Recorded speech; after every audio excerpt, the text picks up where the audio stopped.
The pantomime season of the transfer window is over. There's no men's games this weekend, so instead we will focus on ITFC Women making their debut at the inaugural WSL 2 level. Welcome to the Blue Monday podcast.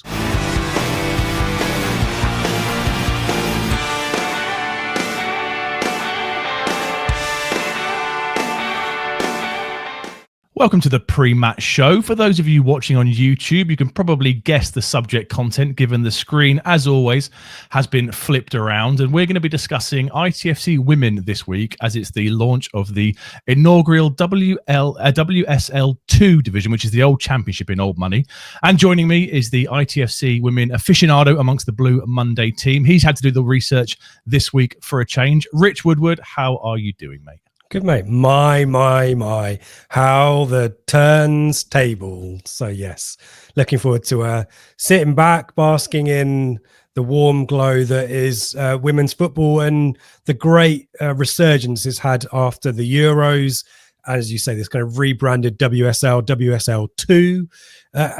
By the way, it hasn't made the research useful because every time I do a Google search for WSL2, some Microsoft bit of software comes up. So whoever in the branding department decided we don't want the championship, we're going to go with WSL2, didn't do the basic, just do a Google search. Always do a Google. It's like number plates, kids' names. You've got to look it up before you go live with it. So there's a major failure. But I'm sure after a few weeks of matches, the WSL2 will come into its own and Google will sort out the search order, but great to see ITFC part of it and long overdue, frankly, Seb, isn't it? We've been talking about them knocking on the door of the second tier for quite a while, and for the first time in their history, here we are.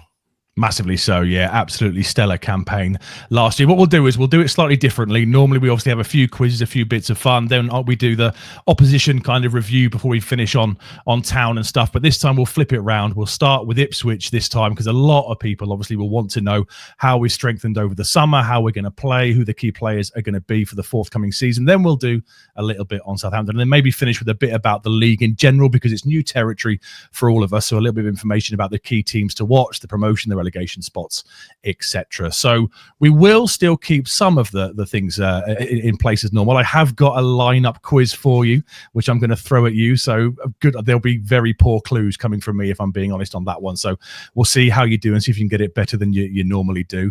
Let's start with hashtag bit of both, our new kind of game where I have to give you clues, etc. regarding the opposition players who've played for both Town and the upcoming ones. It's Southampton in the first game of the season on Saturday, 2 p.m. live on YouTube. It's not a Sunday game, it's a Saturday game this time off. So who are the hashtag bit of both to focus on this weekend, Rich?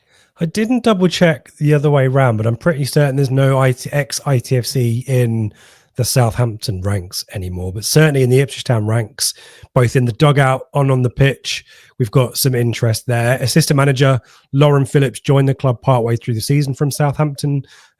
So she's that kind of representative of the coaching staff.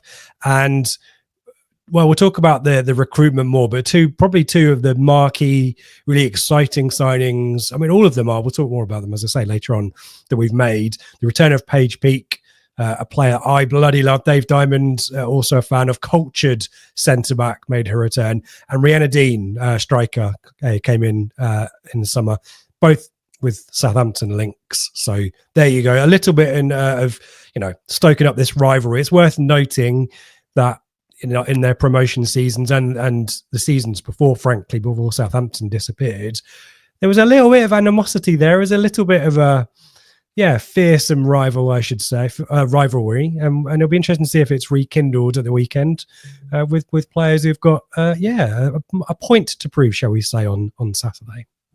And keeping it on the subject of previous meetings and potentially a bit of needle between the two, let me take you back to February 2022. So from a men's perspective, this would be kind of starting the charge of the League One season. Would it the season before? Season before? What it would be. Yeah, maybe it's McKenna's half season, isn't it?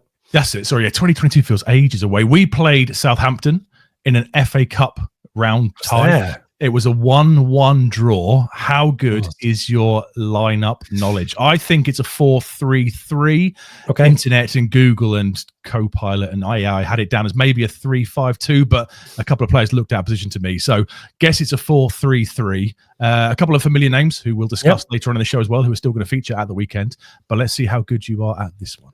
Yeah, worth noting it. And this is the caveat for the research. And it's a sad indictment of women's football in the media and in stats in particular, that there is just not a huge amount of go-to content and information on this. We're used to, on the men's side, having reams of data we can chuck at you. So this is an early caveat to say that we will probably miss some stuff out, get some stuff wrong, because we have to trust our own knowledge or the internet's knowledge.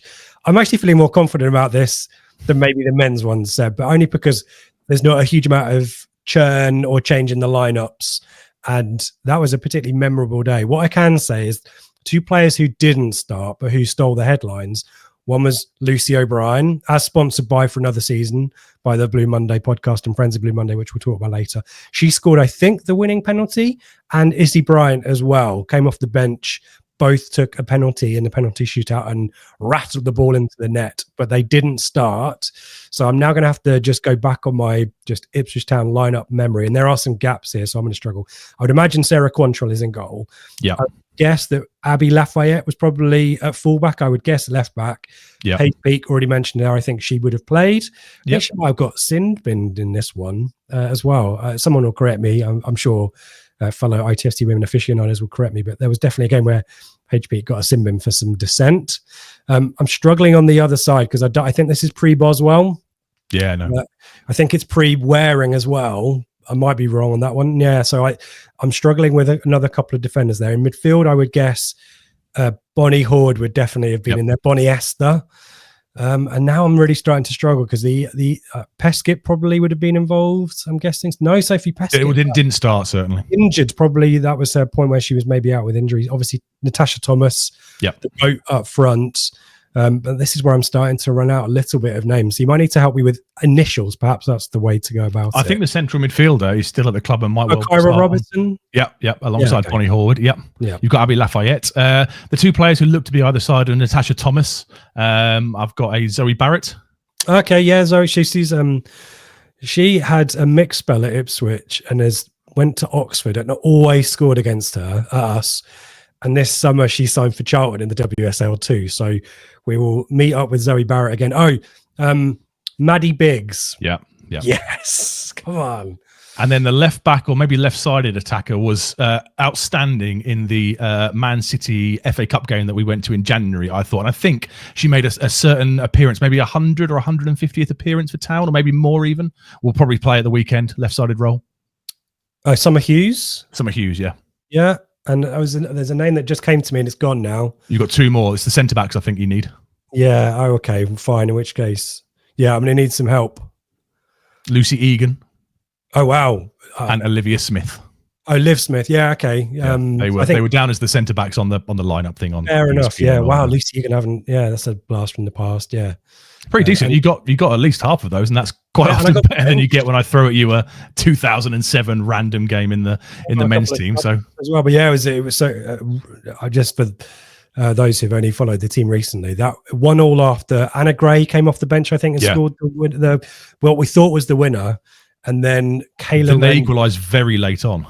Their goalkeeper scored from a header from a corner to put it into penalties, and yeah, she's now at Man United actually, but did not put a good impression of herself out on that day. She scored a great goal. Goalkeeper scoring is always like a good moment, but I think antics in the penalty shootout a little bit less to be desired. But we'll move on from that. But no, okay, I did better than I thought there. I wouldn't have could have been here all night, and I probably wouldn't have got some of those, but I did all right. You've done yourself proud. Yeah, fair play. Talk me through last season, an amazing, incredible season. Obviously, we followed it each week on pre-match on a Thursday night, right up until the epic conclusion. Give us a quick recap of where they finished, the top performers, and just what a brilliant, brilliant campaign it was. Yeah, Championes won the league by a country mile, 6 points, 46 goals from second placed hashtag. Won 17 of their 22 matches. Seb only lost twice, both on the road. Goals for 89, goals against 10. That should tell you all you need to know about the season. Unbeaten at home. The only game we didn't win was against an obstinate Watford side who also beat us, one of the teams to beat us away from the Martello ground. The other was hashtag in kind of mitigating circumstances, but a staggering season really, and the stats speak for themselves. Finished the campaign with an 11-0 away win at MK Dons, which basically kind of put us on the precipice. Mathematically, we're just not quite there. And then 8-0 on the final day at home to Cheltenham. Just brilliant scenes, great moments. And, you know, for a lot of players, we've talked about Sophie Peskett or Natasha Thomas, players, Maria Boswell, who've been around the club for a while, have been knocking on the door of the second tier. And, one season we've talked about missed out on goal difference, didn't they, from that North-South playoff. It was great to see that, them finally get the job done. And a great summer for Natasha Thomas. I need to give her a shout out. She got 17 goals, I think it was last season. I'm just checking my numbers. 15 goals. 15, yeah. 15. Which I think, according to her Wikipedia, takes her to 171 career goals for Ipswich in 238 appearances. Absolute GOAT status there. Called up for senior caps for Jamaica too, but another stellar season for her. But Sophie Peskett, Golden Boot winner for the whole league, 23 goals. But our own Lucy O'Brien, 12 goals, including the opener against Cheltenham. Great season for her. She was named the club's Young Player of the Year. So a really fantastic season all across the pitch, and heroes in blue and white across the lineup. And, we have to give credit to Joe Sheehan. Start by his principles. Of course, the club backed him. Good recruitment last summer, the summer before the season started. But you've got to put that team, as we know, as we're seeing with the men's team, you've got to put that team out there. You've got to gel it, you've got to get the system.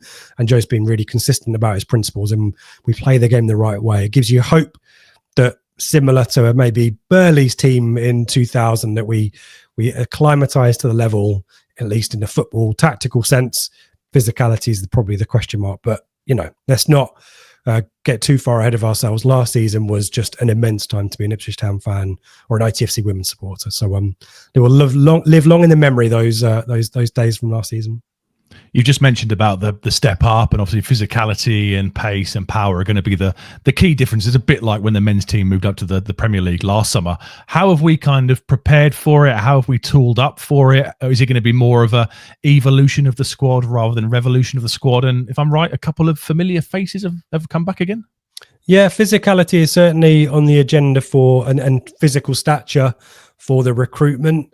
We mentioned Paige Peake's return, a centre-back, a ball-playing centre-back, really cultured player who's also got that height, which you kind of need, alongside the likes of Leah Mitchell and Megan Waring already at the club. But as I said before, I really love that signing. In 2022, feels like she's much older than that. She's got over 50 appearances for Town before she left for Southampton, where she made 66 appearances. Didn't really feature last season that much, which is probably why the return has happened. But the key thing for her is just creating and scoring goals. 19 goals for Town, largely from set pieces. Got a real set piece danger, and that's kind of really important for us. Penalty taker as well, Seb. Love to see a centre-back taking penos. So she'll be big for us, hopefully in more ways than one. But likes of Jenna Deere, 29-year-old central midfielder, has come from Sunderland, where she's been at Reading, Chelsea, Everton, played in multiple teams in Scandinavia. But that experience, we recruited for experience to get us out of the league. And it's great to see us recruiting from within the kind of WSL2 pyramid to try and give us that nous. And she's a physical central midfield player. Obviously can create, as most of them can, but that physicality is, as we've talked about, Seb, really vital there. Maybe lacking numbers at the back. We'll talk about what I think the system will look like and the kind of squad depth in a second. But two fullbacks have been brought in. Grace Neville, who can play either side. 6 years at London City Lionesses, who were the WSL2 / WSL Championship champions last season, so great pedigree with them. New Zealand international too, so gives good flexibility. A player that I really like the look of so far, and more about her experience with the Southampton later on. Bethan Rowe, I think she goes by Beth, but she's a left back notionally. I think can play anywhere down the kind of back line there, but has been used as a left back, and she's joined from Charlton. So again, Seb, Charlton had a really good season last time out. got that experience. She was involved throughout that season, and I think she was player of the year for them a couple of years ago too. I think she's from Norfolk, so we have to forgive that, but she's had a really good pre-season. Again, adds that experience. I like the signing of Sophie Bajent. She's come from Hashtag, but has come through at Reading and QPR. So there's players here, Seb, who've got that kind of top level experience. But Rhianna Dean, signed from Southampton, or released, I think, from Southampton, joined us. 9 goals in 18 appearances in the last 2 seasons for Southampton. You know, that goal scoring thing, we've seen it, you know, certainly for the Premier League for the men, but even this season, the importance of getting the ball in the net. And we know that Natasha Thomas can do that, but we need other options for that too. And Rhianna Dean definitely is a really excellent second choice. It might be that Joe Sheehan uses the pair of them. You never know too. Other bits of business. Ruby Doe is finally signed on a permanent 3 spells at the club. I think this is the 3rd spell on a free from West Ham. She might not have that physical stature. She's certainly got the creativity, but she likes to get stuck in a little bit of a naughty challenge here and there. So that's important too. I don't think I've missed anyone. We signed bit of business today. Yeah, Maddie Earle on loan from Arsenal, more of a kind of a youth prospect there, but did have a loan at Bristol City and Sheffield United, both at WSL2 level last season. She's here for the season, really highly thought of. I think quite local. I think she might be from Essex. So that's, you know, bodes well. The transfer deadline actually for the women is today, as we record this, so Thursday. And it could be that deals are happening right now. I do think if I can put the if I put the squad depth up, Seb, we can just have a quick look about, for me, it's the back line where probably I've got the question marks. We talked about signing at fullbacks, but apart from Paige Peake coming back in, we kind of a little bit light on centre back numbers cover there. The good thing is with Joe's recruitment, Joe Sheehan's recruitment, is players can play all over the place. So for those of you who are listening on podcasts, I'm going to talk it through. Plenty of covering. Goalkeeper, you know, Natalia Negri had a great season, Golden Glove winner. Laura Hartley, really excellent backup, and Nina Miola, a really excellent youth kind of prospect coming through, played international football. So you have no real concerns about our goalkeeping department. But left-hand side, we've kind of notionally got 2 options who are orthodox left-siders, and even Bethan Rowe is probably someone who's more familiar with playing on the right. So her and Summer Hughes can kind of interchange down that left-hand side, but you may be lacking a little bit of cover for that. Grace Neville can go over there from the defensive point of view. Ruby Seaby and Sophie Peskett can invert and play on that side. So I guess you're okay in that respect. But yeah, cover at centre-back is probably, if I was Joe Sheehan looking at that lineup, I was thinking maybe we could do a bit more, but there is that flexibility. Good numbers in central midfield. We talked about Kyra Robertson. We've got Charlotte Fleming coming back from injury too. Really key players last season. Ruby Doe we've added into the mix. Even in the number 10 position. So we've got Lucy O'Brien, Shauna Guyot coming back, but a youngster in Casey J. Bonnick who announced herself with a worldie on the last day of the season. So there is good cover. There's good flexibility there, but probably in comparison to the rest of the league who've recruited quite, you know, we'll talk more about the rest of the division. There's a lot of strength in depth at other clubs. And that's probably my slight worry when you add in League Cup matches, midweek games, all that kind of stuff. It might test the strength of the squad. So interesting to see if anything gets done whilst we're on air or afterwards. Just looking at that graphic, is Maria Boswell back up to full strength now? Had that nasty injury towards the back end of last season, didn't she? Yeah, where hashtag, that was the kind of mitigating circumstances I was referring to in that game where I think it really shook us. She made a miraculous kind of recovery towards the end of the season. The injury wasn't as serious as it first appeared, but she was still out for a good chunk of time. And she played I think she came back at Milton Keynes and then I think was involved in the last day as well and lifted the trophy. So yeah, has had a really full pre-season, which is important. You know, looks really like she's got back up to speed, trained really hard. All of them do, frankly. I've only seen one pre-season game this summer. A lot of them have been behind closed doors and all of them kind of look like they've stepped it up, and they obviously need to because the league is demanding. And obviously, as Ipswich Town fans have become accustomed to over the last 6 weeks or so, some departures inevitable. Having one promotion, obviously, you have to clear out some players to make room for new ones. Who are the key departures who've moved on this summer? And as always, there's an element of sadness with some of this. There's an element of inevitability as well. Yeah, these are players that sign short-term contracts. Some of them might not be fully pro. and therefore churn is quite a constant in the women's game. I think it will reduce now we're at tier 2 because professional contracts become more common, and I think we do have. I think I'm right in saying we do have some players who have got pro deals and full-time deals and that kind of stuff. So that gives them some long-term assurance. But a lot of the players that we recruited have moved on to other things. The big name departure, Ella Rutherford, contributed some really magical moments, some long-range goals, particularly Exeter. I think Exeter home and away, Ella Rutherford won us the points single-handedly in those games. She's gone to Portsmouth. I think there was possibly a question mark about whether she was going to stay, but clearly I think an FC mutual consent type situation there, perhaps.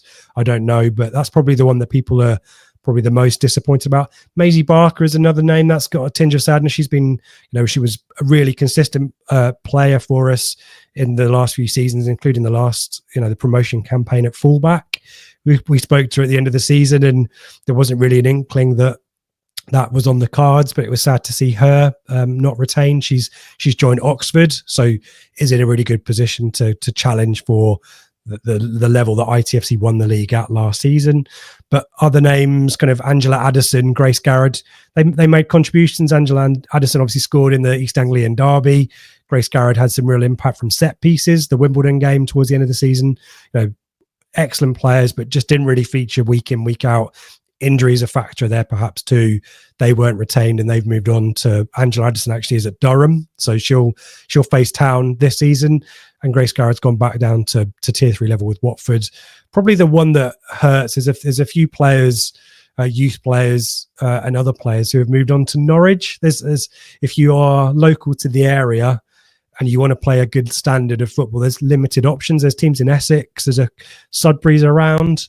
But a few have ended up at Norwich, including Evie Williams, which is, we wish them well because you want the girls to have a career. And if Norwich are offering good contracts and good prospects, then, you can't begrudge them that. But it's always sad seeing Ipswich players in the green and yellow. I now know what Norwich fans feel like when they're looking at Marcelino Nunez. Izzy Bryant is another player that we've spoken to on the pod. She's got to move to Real Bedford. So, all in all, I think it's good to see players leave the club and fix themselves up at albeit Norwich aside, good places, good clubs with an opportunity to stake a claim and to build a career. And a few loanees, Seb, including Ruby Doe, as we mentioned, went back to their parent clubs as well. So, yeah, all in all, I think we'll talk about other clubs at this level, but I think Southampton, for example, a spoiler alert, 11 out, 12 in. So some teams have had more churn than Ipswich. I'd be, as I said, surprised if there isn't some more business done, maybe some free signings. I don't know if that's allowable after the window shuts, but as I say, as we record 3 hours left of the window or just under, I would be expecting maybe one, maybe two more at a push, but we'll see. Okay, great stuff. Thank you very much. What we'll do is at the end, after the Southampton kind of chat, we'll come back, discuss the league in general, and that's when I'm going to ask you about expectations for Ipswich and kind of discuss how the recently promoted teams have got on. So let's hear from our good friends at Atwells and listen to the dulcet tones of Mikey Penty-Smith. Blue Monday is brought to you in partnership with Atwell Solicitors, your ideal legal partner for property and business law. Whether you're buying a home, starting a business, or just need legal guidance, our dedicated team has got you covered. Trust our award-winning customer service team to handle your legal matters with care and expertise. Find out more at atwells.com or visit us at our offices in Ipswich, Colchester, London, and our new location in Woodbridge. Thank you to Atwells. Thank you to Mikey, as always. And Southampton, Rich. I guess you were saying there's a bit of needle between the two, but in reality, they're probably the poster child of what we need to follow, aren't we? And they're now going into their fourth season at Championship/WSL2 level. And yeah, a lot for them to be happy about since their promotion in 2022, and a model to follow for Ipswich. Definitely a model to follow. Them and Portsmouth, both teams that have come up from the Southern Premier Division and stays at WSL2 level, or Championship level. That's critical. If you're going to build a foundation, if you've got aspirations of being top flight, then you can't yo-yo. We've seen that with Watford last season. I think they finished the season strongly, but just haven't challenged and haven't been able to take a claim. Lewis as well were second tier for quite some time, but dropped out of the division and just didn't really sustain a challenge last year. So it'll be interesting to see how they cope this season around. So yeah, Southampton is certainly a team we want to emulate. The finishes, we'll kind of talk about last season in a second, but it's worth noting it's a time of transition at Southampton. I mentioned briefly the kind of ins and outs. We'll talk about that in a second, but head coach Simon Parker was appointed in July, having left Blackburn. There's been a bit of managerial churn there. So, they were quite consistent, quite stable. Perhaps a more middling campaign last time out has perhaps caused some decisions to be made, a bit more of an aggressive strategy on recruitment. Certainly some players let go.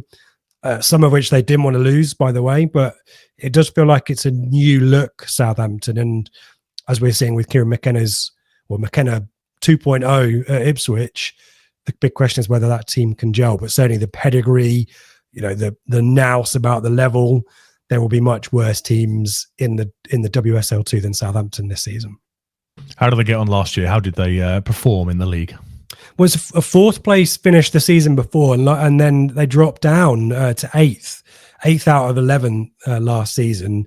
Only won 5 of their 20 games, lost 9 of them, negative goal difference, and the home record is really poor. The only home win that I think I found was against Sheffield United, who were ultimately in bottom position. Much better on the road. And that's quite an interesting one for me because a lot of their games are played at St Mary's. They have a good number of season ticket holders. I think they've got 700 season tickets they advertised that they'd sold this summer. I suspect they get more. And end of the season, they kind of finished with a gate of 2,000, which is pretty good going. We can speculate about what the gates are going to be like at Portman Road, but the club announced that we'd got about half that number of season tickets. So we've still got to grow, and certainly WSL2 football will help with that. But as you say, Seb, Southampton setting definitely something that we can aspire to on and off the field. And I mentioned one of the kind of neat little quirks. Southampton ended last season with a 2-0 defeat to Charlton. On the score sheet, 1 Bethan Rowe. Hopefully that's a good omen for Saturday's game. Just quickly, you mentioned Simon Parker, obviously he's taken charge having left Blackburn. He was previously in charge of Southampton Women FC, but that's a completely different entity, isn't it? Is that right? Yeah. I think he's from that part of the world. So there is Southampton Women FC, and then this is Southampton FC. So there's a few instances like that. I think Gillingham was like that. It doesn't help, does it? Cardiff, I think that's why they've rebranded to Gwalia, I believe, to be distinct and separate. So all a bit strange, but come Blackburn, really depressing for another year. We've got another team. We've talked about the Wolves situation, though. I think that's been addressed somewhat this summer. They've got bloody Premier League money, so I don't know what they're skimping on. But Blackburn, a bit of a different situation, and withdrew their funding, didn't they? The ownership there, and he's not the only person who's leapt from Blackburn to Southampton this summer, but it's interesting to see how they get on. And, as I mentioned, churn. We had Marianne Spacey-Cale, who I think was the manager in charge at the FA Cup tie that you mentioned, Seb, in 2022. She's had a couple of spells there, but Remy Allen was there, left in February by mutual consent. She's now joined the backroom team at Palace, but a little bit of churn there, a little bit of inconsistency, a lot of new players, as I say. Who knows? Maybe we can upset them a little bit. Still fresh and getting up to speed, perhaps. Maybe it's a good time to play them. I'm doing my usual clutching at straws. Maybe you're telling me there's a chance moment. You mentioned earlier they've been busy in the window, 12 new arrivals. I guess a new manager wanting to put their own kind of take on the team, and therefore recruitment can be adjusted accordingly. 12 additions arriving so far this summer, with still 3 hours or so, 2.5 hours to go of the window on Thursday evening. Who are the key players who've joined, and who are the key players to kind of watch out for? Yeah, I mean, I'm not going to pretend that these are household names. I'm not going to list you all 12 of them. There's some loanies from WSL teams, from Chelsea, from Man United. There's a signing from Emma Harries from West Ham is one that I think has got the potential to be a really good signing for them. But they're recruiting from around other teams in the WSL or WSL2 in particular, team like Charlton, a couple of players from Charlton, Sunderland, a couple of players from Hibs, actually, the Scottish Premier League winners, Hibs, a couple of players from there as well. But as I say, Ellie Hack from Blackburn's a name that I know, good centre-back. Some good potential players, good youngsters coming through there as well. So yeah, some good business there. As I say, I'm not going to name too many names out there because it's not like we're talking about household or the Lionesses or anything like that. So we can put that up on the screen maybe if that's useful. But I think probably the key thing I'd flag is actually some of the departures, Seb. So Lucia Kendall left to join Villa. 21-year-old midfielder, really highly thought of. Her contract expired and she joined Villa, I think, for a free, perhaps. And that's a kind of, we talked about Sophie Pescott quite a lot. Is there a risk that you can't keep her on a long-term contract, which I think, fortunately, we got resolved a couple of seasons ago. But nevertheless, there's a food chain, isn't there? And yeah, that's a player where a significant fee could have been spent to get her there. I'm pretty certain that's the case, that Villa didn't pay a fee. Nottingham Forest, we talked about other teams at this level signed Rachel Rowe, their 32-year-old Welsh international midfielder, for a significant fee. So there have been some big name exits. We've talked about Paige Peake joining, obviously Rhianna Dean, but Gemma Purfield, Molly Pike went to Newcastle. So there are some players that could have done a job that have departed for pastures new. And we must thank FPL Tractor, who a few years ago got me out of the trouble with the pre-match show by doing some excellent research on Charlton. He's given us a hand this week with Southampton, so we must credit him. Thank you. He thinks it's going to be either a 4-3-3 or a 4-2-3-1, and basically Southampton didn't need to improve their goal scoring stats because they were pretty low goal scorers, only 22 in 20 games last season. That's the key area, which makes it even more weird to let a person that scored 9 goals in 20 odd appearances and Rhianna Dean move on, which is maybe injuries a factor there, perhaps. But they've signed Ruby Ray Tucker. I said I wasn't going to name names, but here I go. But there's a lot of strikers, 3 forwards I think brought in, including Emma Harries from West Ham and Ellie Brazil, who FPL Tractor will bloody love because she's from Charlton. There's a few players signed from Charlton, but yeah, I think us speculating on the system is probably unhelpful. I think what the most important thing to mention, I think, is the skipper, Atlanta Primus, Seb, who's the famous family member there. Linvoy Primus from Portsmouth. Love back that. In the mid-2000s. Portsmouth, maybe further than that. Later 2000s. Oh, yeah, of course, yeah. That's a pretty fierce rivalry, isn't it? Across the streams. Made the move. Should be feeling like Marcelino Nunes. So there we go. That's his second mention tonight. We're going to mention him every podcast. We're going to have to just to wind them up. You wait to the Norwich pre-match show. I think it's me and Ben for that one. We're just going to talk about him for an hour or so. Anything else to add on Southampton before we move on to the league in general? No, well, I'll give you my predicted lineup in a second for Ipswich. I don't think it's worth speculating for Southampton. Still early days, and I think probably that's my key takeaway. Obviously, some players have some really good stature, pedigree. As you said, Seb, they know the division. They've got a new coach who knows the division too. Blackburn are a well-established WSL 2 team historically, so look, it's going to be a really, really tough game. I think probably, cliche as we say, good time to play them, perhaps. Defeated in the last pre-season friendly, but against Spurs, there's no shame in losing to a WSL team like Spurs. So it's going to be a really fascinating test of the stature of Joe Sheehan's squad. My suspicion, if I throw up my lineup, is that we're not going to see a huge amount of change. At least that's my prediction. I do think we'll see Bethan Rowe at left back and Summer Hughes left wing. I really like that. Summer Hughes has got real good pace and has actually added some real physicality and strength. She was quite difficult to throw off the ball against Villa in pre-season, Villa under 21s. So I think Joe will favour that configuration, but they could swap. I also think it might be a bit early for some of the new midfielders. I expect Kyra Robertson to be an ever-present, again, just metronomic, Sam Morsey-like presence in the central midfield, drops in to collect the ball off the keeper, gets things going from the central midfield, doesn't mind chucking the odd dirty tackle in as well. So I think she'll be a good, impactful player. I think Ruby Doe will be alongside her, but that's probably the biggest question mark I have there. The other question mark is possibly Leah Mitchell at right back. Has good stature, generally played most of the games last season, but I wonder whether Joe might favour a bit more experience at right back, and therefore I wonder whether Grace Neville might get a chance at right back. I'd be shocked if it isn't Peake and Boswell in centre-back positions, Natalia Negri, of course, in goal, and I'm fully expecting the new Ipswich Town number 10, as sponsored by the Friends of Blue Monday, Lucy O'Brien, to take a position up in attacking midfield with Sophie Pescott, Golden Boot winner, star girl down the right-hand side with Natasha Thomas up front. But we will see how things pan out at 1 o'clock or 1:45 on Saturday. So we're thinking evolution, not revolution in terms of the start of the season. Yeah, stick with what you know. And like you say, hopefully emulate Burley from 25 years ago, and that momentum can carry you forward. And a few. Yeah, it's worth noting that, as I say, the last preseason game that muggles like me were allowed to attend was middle of August against Aston Villa. There have been some games behind closed doors, and it might be that Joe is kind of trying to do a bit of a rope-a-dope and give us a lineup from Villa that is entirely different for Southampton.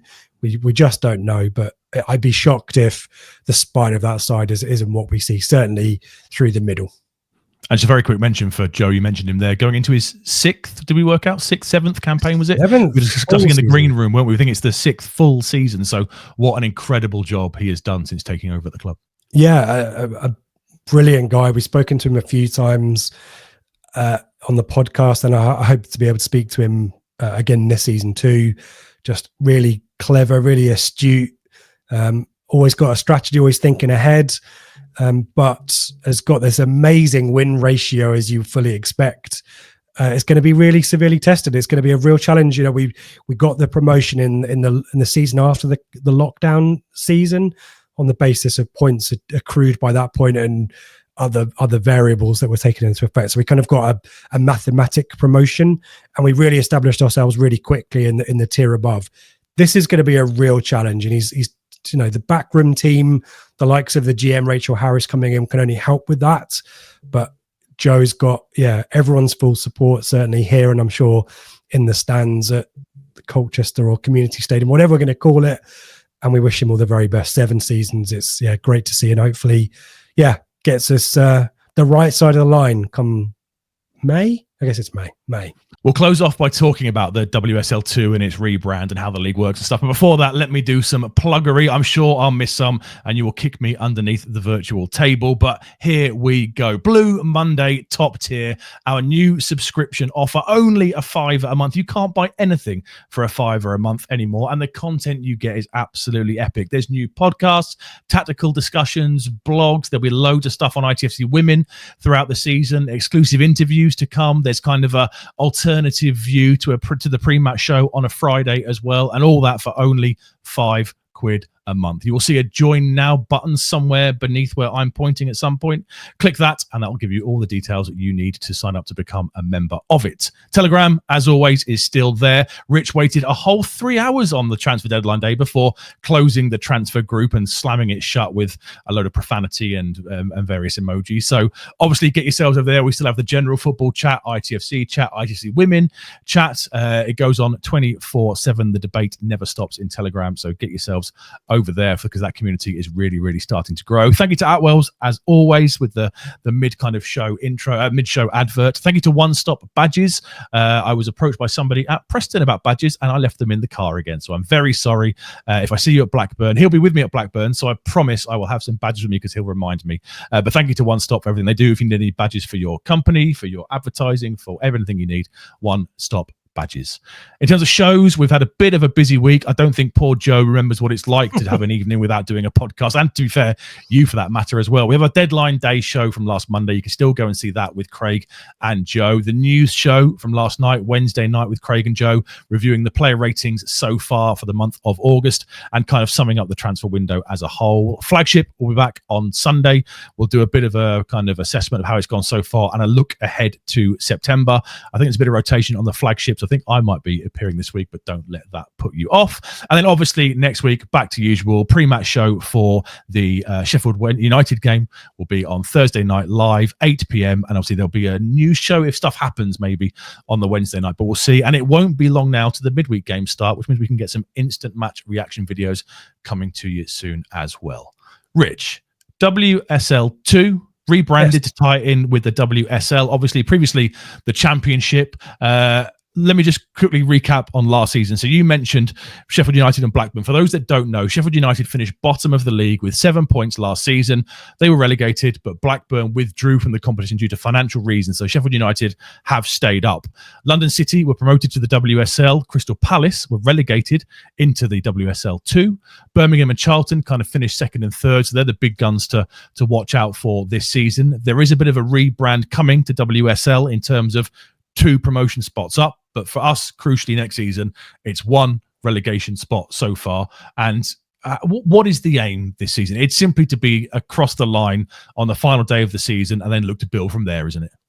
Yeah, finish 11th, I think it is, isn't it? That's the ask. And it's a tall ask. We've kind of we've spoken about the pedigree of the team. I've waxed lyrical about the way that Joe and the team is set up.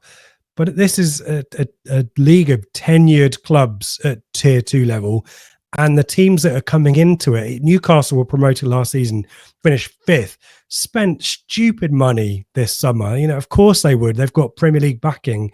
Jordan Nobbs has gone to Newcastle. That's just nuts. Forest have also spent big money. I talked about them signing players from Southampton. They've been recruiting really aggressively. But you look at Birmingham, I think they'll be one of the favourites to go up. Charlton had a really good season last season, finished 3rd. I'd be shocked if they're that high this season, but they know the level.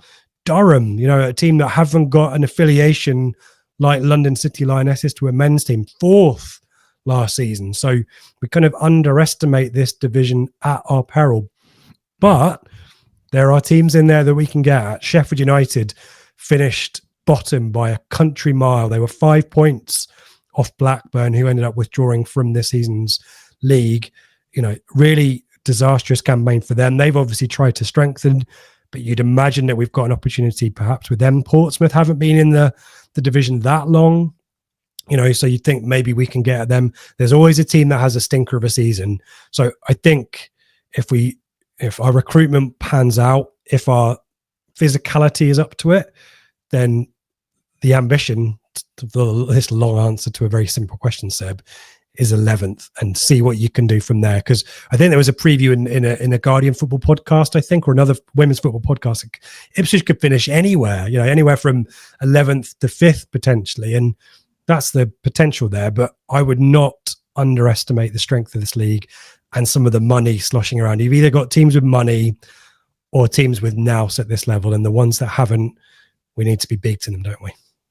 And worth mentioning, when you reeled off some of those names there, worth mentioning for those that don't know, it's no longer regionalised. Obviously, you were listing Durham and Sunderland and Sheffield and Newcastle. There's going to be a lot of trips on the road this year, which is a bit different to previous seasons. So some exciting new grounds to kind of tick off from a women's point of view as well. I think that just about wraps us up, my friend. So I will let you do the sign off, partly because we didn't win against Derby last week, so we can freshen it up. But obviously, this is your show. So I will say thank you, everybody, for watching and listening. Please give us a thumbs up and give us a like and write us a comment, because it helps with the nerdy stuff that Rich loves. Thank you to Atwells. Thank you to One Stop.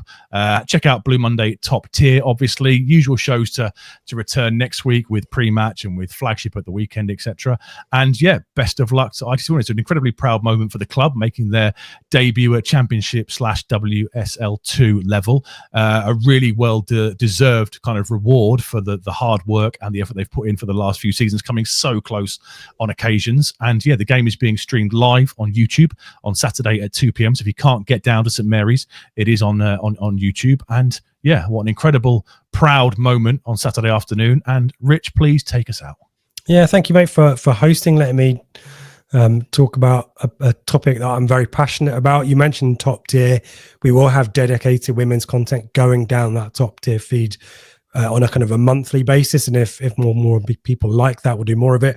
We'll continue to talk about it on the normal pre-match show, and we'll talk about it on the flagship show Sunday. Mikey, Seb and I will be the flagship trio. And yeah, the other thing I need to mention on Top Tier, I did try to kick you under the desk, but you obviously didn't feel it. You mentioned Joe. Bless him. Joe did the Wednesday night reaction thingy, news show thingy, immediately logged on to a different broadcast thing with Henry and recorded an England preview. So that will go down Top Tier. It's called International Break. That will be available Friday night. So give that a look if you're into your England football. We understand some of you are based in other nations and do not give a crap about England. So it's not for you. Just skip over that one and read one of the brilliant blogs that we've got instead. But yeah, really excited for Saturday. Even more excited, I think, to see the team the weekend after. I think it's Sheffield United at Colchester the next weekend. So yeah, brilliant. I'm excited. Bring it on. Let's win it. Let's win the game. Let's shake this league up, shall we? Thank you, everyone, for joining. As Seb said, please do give us a thumbs up. Do subscribe. We've got a giveaway too. I forgot to mention the giveaway. We've got a giveaway for an ITFC shirt if we get to 6K on YouTube. To get involved in that, I will briefly put up at the end our friends at Blue Monday as well, who have supported our sponsorship of Lucy O'Brien. Really proud that we can continue that for a third full season, I think it is now. So really excited to see her season and her contribution at a level up. There you go. I've basically done the plugs all over again, but new stuff, always good. Come on, you Blues.